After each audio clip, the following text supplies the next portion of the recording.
پاکستان کے ایسے ایماندار وزیر اعظم کے اوپر انگلی اٹھاتے ہیں اور جیسے اپنے بال ہلا کے اور بڑے جذبات کے ساتھ بات کر رہے ہوتے ہیں جیسے کہ پاکستان کے بہت بڑے لیڈر ہیں کوئی، جیسے کہ ان کا اپنا دامن جو ہے جس کو اپنے گریبان میں جھانکنے کی کوشش نہیں کرتے ہیں۔ اور میں بڑا حیران ہوں اس بات کے اوپر کہ کیسے جو ہے ان کی پوری قیادت جو ہے اس وقت پاکستان پیپلز پارٹی کی کراچی سے لے کے کشمیر تک جہاں تک بھی ان کے نمائندے بیٹھے ہوئے ہیں وہ صوبے سندھ کے اندر کرپشن کے اوپر خاموش ہیں۔ کوئی ان کا ایسا سینئر سیاستدان عزت دار جو شخص بیٹھا ہوا وہ منہ سے اف تک نہیں کر رہا ہے کہ صوبے سندھ میں ہو رہا کیا ہے۔ بلاول زرداری کے منہ کے اوپر چپ لگی ہوئی ہے مراد علی شاہ کی کرپشن کے اوپر، آصف علی زرداری کے منہ کے اوپر چپ لگی ہوئی ہے مراد علی شاہ کی کیبنٹ کی کرپشن کے اوپر، یہاں تک کہ جو ان کے سینئر پولیٹیشنز ہیں جیسے کہ قائم علی شاہ ہیں جو کہ صوبے کے وزیر اعلیٰ رہ چکے ہیں، ان جیسے لوگوں کے منہ کے اوپر بھی چپ لگی ہوئی ہے مراد علی شاہ کی کیبنٹ کے اوپر۔ میرا یہ کہنا ہے کہ وہ کون سا ایسا ڈپارٹمنٹ ہے جہاں پہ لوٹ مار صوبے سندھ کے اندر نہیں ہو رہی ہے، وہ کون سا ایسا ادارہ ہے جس کے اوپر سوالیہ نشان نہیں اٹھ رہے ہیں، وہ کون سا ایسا دفتر ہے جہاں پہ لوٹ مار کا بازار گرم نہ ہو۔ کوئی ایسا ڈپارٹمنٹ اس وقت موجود نہیں ہے جہاں پہ ہم دیکھیں کہ یہ ساری چیزیں نہیں ہو رہی ہیں۔ اور مزے کی بات، وزیر تو وزیر صحیح، وزیر اعلیٰ جو ہیں ان کے سب سے آگے ہیں، جو کہ اس صوبے کے نالائق اعلیٰ ہیں، جو کہ اس صوبے کے وزیر اعلیٰ ہیں، جو کہ نمبر 1 نالائق اعلیٰ ہیں۔ پیسہ چاہے وہ معذوروں کا پیسہ ہو، چاہے وہ پیسہ عوام کے پینے کے پانی کا پیسہ ہو، چاہے وہ ترقیاتی کاموں کا پیسہ ہو، چاہے وہ زکوٰۃ کا پیسہ ہو،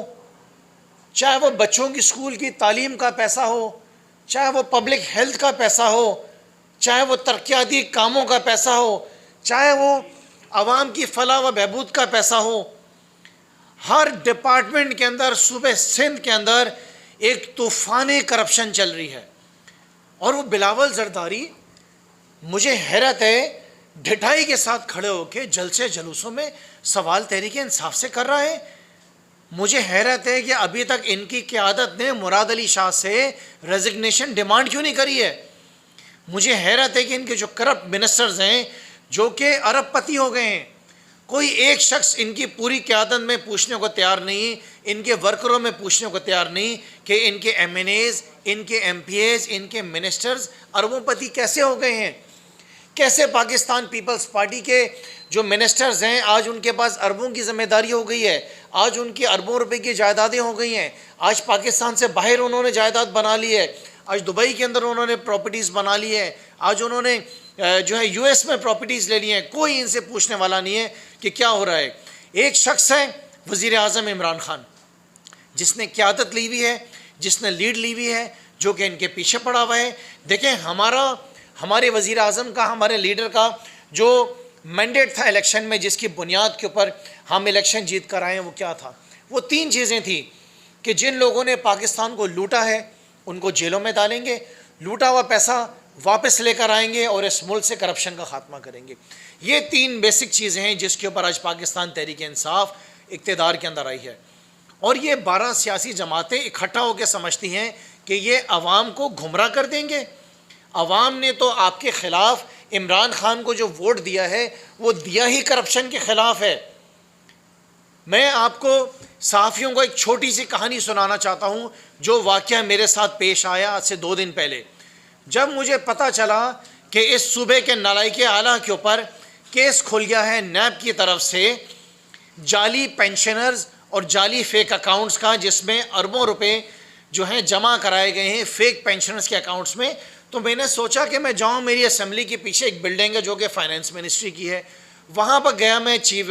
فائنینس سیکٹری کے پاس کہ معلوم کروں، تو پتہ چلا فائنینس سیکٹری صاحب موجود نہیں ہیں۔ ان کے پی ایس کے پاس میں گیا، میں نے پی ایس سے پوچھا کہ جناب میری عوام کا خون پسینے کی محنت کا اربوں روپے جو ہے وہ جعلی پینشنرز اور جعلی اکاؤنٹس میں چلے گئے، مجھے اس کا حساب پوچھنا چاہتا ہوں، معلومات کرنا چاہتا ہوں کیسے ہوا۔ تو پی ایس صاحب نے ہاتھ کپاتے ہوئے بولا جی میں نہیں بتا سکتا ہوں، آپ ڈپٹی سیکٹری کے پاس چلے جائیں، وہ آپ کے پاس بتائیں گے، وہ 6ٹھے فلور پہ بیٹھتے ہیں۔ 6ٹھے فلور پہ ڈپٹی سیکٹری کے پاس گئے ہوں، ان سے پوچھا کہ بتاؤ بھائی میری عوام کا پیسہ اربوں روپے یہ کیسے جعلی پینشنرز کے اکاؤنٹ میں چلے گیا؟ ان کے ہاتھ پیر کامنا شروع ہو گئے. بولا خرم صاحب میرا کوئی تعلق نہیں, مجھے اس کا علم ہی نہیں ہے کچھ یہ کیسے ہوا ہے, آپ مہربانی کریں آپ چلے جائیں اسپیشل سیکرٹری ریسورسز کے پاس, وہ کوئی شاید چوتھے فلور پہ بیٹھتے ہیں, وہ آپ کے پاس بتائیں گے. میں جو نا بھٹکتا چلے گیا چوتھے فلور پہ اسپیشل سیکرٹری ریسورسز کے پاس. ان کے پاس گیا ہوں, وہ حیران, وہ بولے خرم صاحب میں معذرت چاہتا ہوں, مجھے تو سمجھ میں نہیں آ رہا ہے یہ ہوا کیسے ہے, یہ کیوں ہوا ہے, یہ میرا ڈومین نہیں ہے کہ میں آپ کو اس کا جواب دوں. آپ لہٰذا مہربانی فرمائیں آپ اسپیشل سیکرٹری بجٹ کے پاس چلے جائیں جنہوں نے ریلیز کیا ہے, وہ آپ کو بتا دیں گے یہ اربوں روپے کیسے جعلی اکاؤنٹس میں اور جعلی پینشنرز کے پاس مراد علی شاہ نے بھیج دیا. میں جناب چلے گیا چلتا تیسری منزل کے اوپر اسپیشل سیکرٹری بجٹ کے پاس. اسپیشل سیکرٹری بجٹ کے پاس گیا, وہ صاحب فرماتے ہیں کہ جناب میرا مینڈیٹ یہ ہے کہ میرے پاس کاغذ میں لکھا ہوا آتا ہے کہ اتنے لوگوں کے اتنا پیسہ میں نے ریلیز کرنا ہے, میرا اس سے تعلق ہی نہیں کہ وہ کس کے پاس جائے, گدھے کے پاس جائے, گھوڑے کے پاس جائے, کس کے پاس جائے. یہ لفظ میں اپنے بتا رہا ہوں. انہوں نے کہا کہ میرا سے تعلق ہی نہیں کس کے پاس جانا ہے, میرا پاس آتا ہے میں پیسہ ٹھک کر کے ریلیز کر دیتا ہوں. لہٰذا میرا ڈومین نہیں کہ میں آپ کو بتاؤں کہ یہ 2 ارب روپے عوام کی خون پسینے کی محنت کا پیسہ جس صوبے کے وزیر اعلیٰ نے کیسے جعلی اکاؤنٹس میں جعلی پینشنرز کے پاس جو ہے وہ کر دیا ہے. اور بولا آپ جو ہے نا آپ حیدرآباد چلے جائیں یا دادو چلے جائیں, وہاں پہ کوئی دفتر ہوگا فائنینس کا, وہ آپ کو بتائے گا کہ جو ہے نا یہ کیسے پیسہ چلے گیا. اس طریقے سے یہ ممبرز آف دا اسمبلی کو کاٹوں گا آپ کو, اگر آپ مجھ سے پوچھ کے جاتے تو میں آپ کو پیسہ بھی بتاتا پیسہ کہاں گیا اور بھیجا کس نے. آپ جاتے ہر سوال کا جواب مل جاتا آپ کو فیاض جتوئی سے کہ کس طریقے سے مینیج کیا اور گیا کہاں, وہ سلیم بازاری کے اکاؤنٹ میں. دونوں آسان, مجھ سے پوچھ لیتے میں بتاتا آپ کو. مینیج کیا فیاض جتوئی نے اور اکاؤنٹ میں گیا سلیم بازاری کے بندوں کے, اللہ اللہ خیر, ان کا دونوں کا بگ باس مراد علی شاہ. تو انہوں نے اس طریقے سے مجھے 2 گھنٹے اوپر نیچے پوری بلڈنگ میں گول چکر لگوائے, اور میں اپنی عوام کی خون پسینے کی محنت کے پیسے کا حساب کتاب ان سے نہیں لے سکتا. لیکن مراد علی شاہ صاحب میں آپ کو پیغام دینا چاہتا ہوں کہ مجھے اپنی عدالتوں پہ یقین ہے, مجھے اپنے آنریبل ججز کے اوپر یقین ہے, مجھے اپنے اداروں کے اوپر یقین ہے, اور میں اس بات کے اوپر جو ہے یقین کرتا ہوں پاکستانی ہونے کی حیثیت سے, مسلمان ہونے کی حیثیت سے, کہ انشاءاللہ تعالی ایک نظام اللہ کا بھی نظام ہے اور ایک نظام ہمارے ملک کے اندر بھی چل رہا ہے.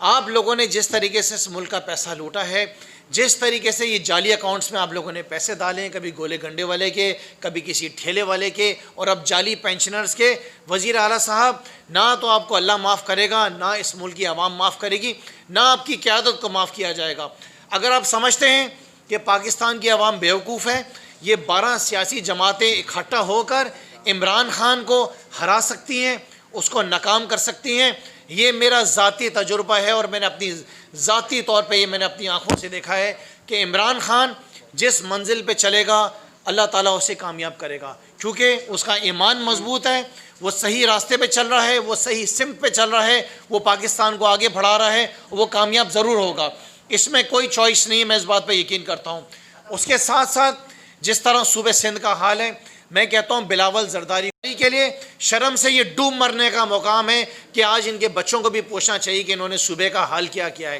یہ محترمہ بے نظیر شہید بھٹو صاحبہ کی پارٹی نہیں ہے, یہ ذوالفقار علی بھٹو صاحب کی پارٹی نہیں ہے, یہ زرداری لیگ ہے. یہ وہ زرداری لیگ جو کہ صوبے سندھ کو برباد کرنے آئی ہے, یہ وہ زرداری لیگ جو سندھ کارڈ کھیلتی ہے, ہمارے سندھ کے پیارے لوگوں کو بیوقوف بنا رہی ہے, لوگوں کو ڈراتی ہے, لوگوں کو دھمکاتی ہے.